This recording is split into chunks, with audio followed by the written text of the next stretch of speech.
بسم اللہ الرحمن الرحیم۔ میرے محترم سامعین، آج جو میں آپ کی خدمت میں گفتگو ذکر کروں گا اس کا عنوان ہے غم دور کرنے اور دل کو خوش و خرم رکھنے کے لیے ہمیں کیا کرنا چاہیے۔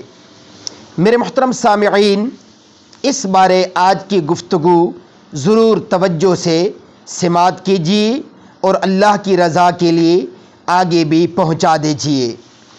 میرے محترم سامعین، آپ صلی اللہ علیہ وسلم نے فرمایا، جو شخص صبح کے وقت سورۃ یاسین پڑھے گا وہ شام تک خوش و خرم رہے گا، اور جو شخص اسے شام کے وقت پڑھے گا وہ صبح تک فرحت و خوشی میں رہے گا۔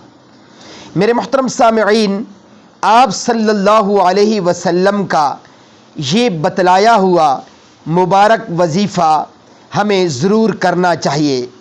انشاءاللہ العزیز ہمیں معلوم بھی نہیں ہوگا کہ ہمارے دلوں کے غم دور ہو جائیں گے اور اللہ رب العزت اپنی خوشیوں والی نعمتیں ہمیں عطا فرما دیں گے۔ اللہ عمل کرنے کی توفیق عطا فرمائے۔